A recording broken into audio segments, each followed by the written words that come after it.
को नमस्कार दोस्तों।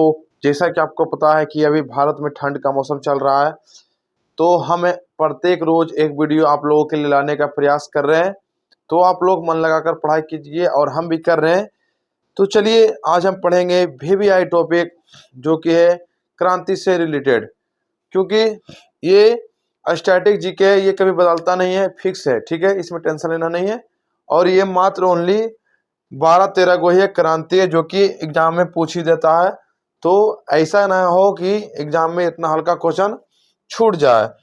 तो हम लोग इस क्रांति को पढ़ेंगे और ध्यान देंगे। तो भारत में महत्वपूर्ण क्रांति कब, क्यों और किस लिए हुई थी, किसने किया था, सभी कुछ पढ़ेंगे। लेकिन पहले हम लोग जानेंगे कि क्रांति होता क्या है। जैसे कि कहीं न्याय नहीं मिल रहा है, कहीं अन्याय हो रहा है, जैसे कि पेड़ों को काटा जा रहा है, तो उसको बचाने के लिए चिपको आंदोलन किया था। तो उसी तरह क्रांति से क्या होता है, एक लहर दौड़ती है। जैसे कि क्या बोलता है इसको, किसान मेहनत करके फल सब्जियां बहुत सारी चीज़ें उगाते हैं, मत्स्य पालन करते हैं, और उनको मतलब मुनाफा ही नहीं होगा। मान लीजिए बहुत मेहनत करके फल फूल लगाएं, सब्जियां लगाएं, मान लीजिए दलहन तिलहन फसल भी लगाएं, और अगर किसान बाजार गया बेचने, उसको सही रेट ही नहीं मिला, उसका मेहनत बेकार हो जाएगा। 1 साल मेहनत करना पड़ता है। जो आप चावल खाते हैं उसको उगाने में कितना मेहनत आपको पता है। सबसे पहले तो बरसात का इंतजार करना पड़ता है कि भगवान पानी देगा कि नहीं देगा। वर्षा होता है, वर्षा होने के बाद खेतों को जोता जाता है। जोतने के बाद दोस्तों उसको पूरा गीला किया जाता है। गीला करने के बाद उसमें जिस तरीके का धान लगाना है उसका बीज लाया जाता है। बीज ला के उसको बोना पड़ता है।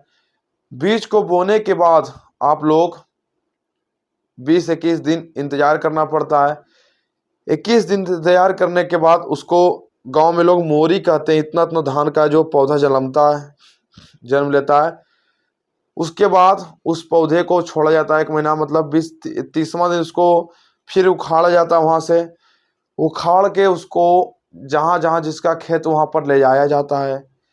मजदूरों को इकट्ठा करना पड़ता है, जनो लाया जाता है। पानी इतना रहता है, आधा ठेंगा तक पानी रहता है। पानी में सांप, जोक, इच्छू बिच्छू बहुत सारे जीव जंतु रहते हैं, काट लेते हैं। गर्मी का मौसम होता है, उस गर्मी के दौरान उस एक पौधे को खोसना पड़ता है। मान लीजिए किसी का 1 कट्ठा 10 बीघा इतना खेत होता है, ठीक है, उसको लगाता है। फिर उसको लगाने के बाद उसको देखना पड़ता है प्रत्येक दिन जाकर। फिर वह पौधा अपना साइज में आता है। फिर गर्मी में वो जब खेत सूखता है तो वर्षा का इंतजार होता है। वर्षा का इंतजार होने के बाद फिर दोस्तों नहीं हुआ तो प्राइवेट से लोग बोरिंग से, नहर से सिंचाई करते हैं। उसी के लिए डैम बनाया जाता है, सिंचाई करते हैं। सिंचाई करने के बाद फिर वो धान जो है पकता है। धान पकने के बाद क्या होता है, उसको फिर देखता है जाके कीड़ा तो नहीं लग रहा है। फिर उस पर कीटनाशक भी देता है, जानवरों से बचाता है, सांड भैंस कुछ भी गीदड़ उदड़ घुस जाता है। उसके बाद क्या होता है दोस्तों, उसके बाद उसका कटाई का समय आता है।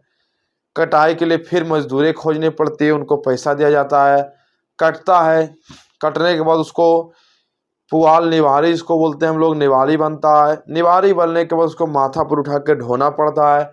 ढो के उसको खरियान ले जाना पड़ता है।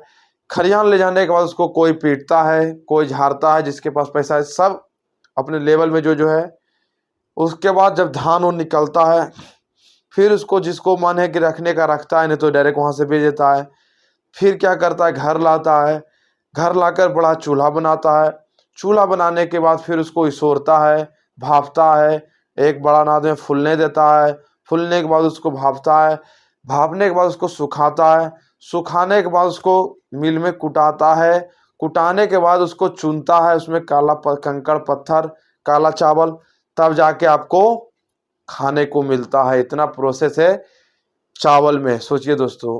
तो उसी तरह ये सब क्रांति जो हुई थी, इसी के कारण हुई थी कि किसान इतना मेहनत करता है, उसको उसका हक का मतलब नहीं मिलता। तो जैसे हरित क्रांति सबसे फेमस है हरित क्रांति।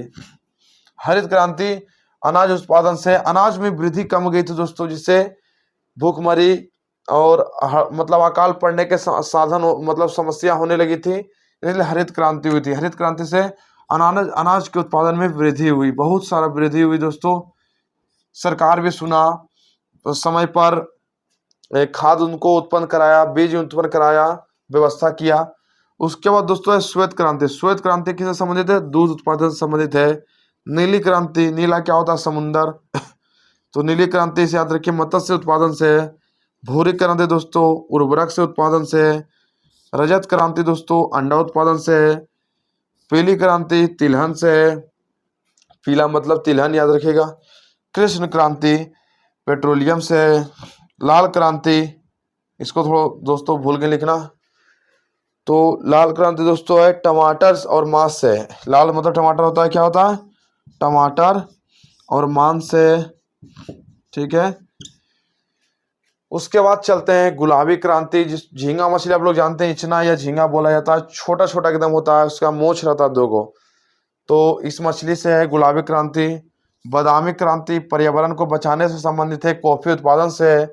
सुनहरी क्रांति फल और सब्जियां फूलों से है, देखिए जो हम बता रहे थे।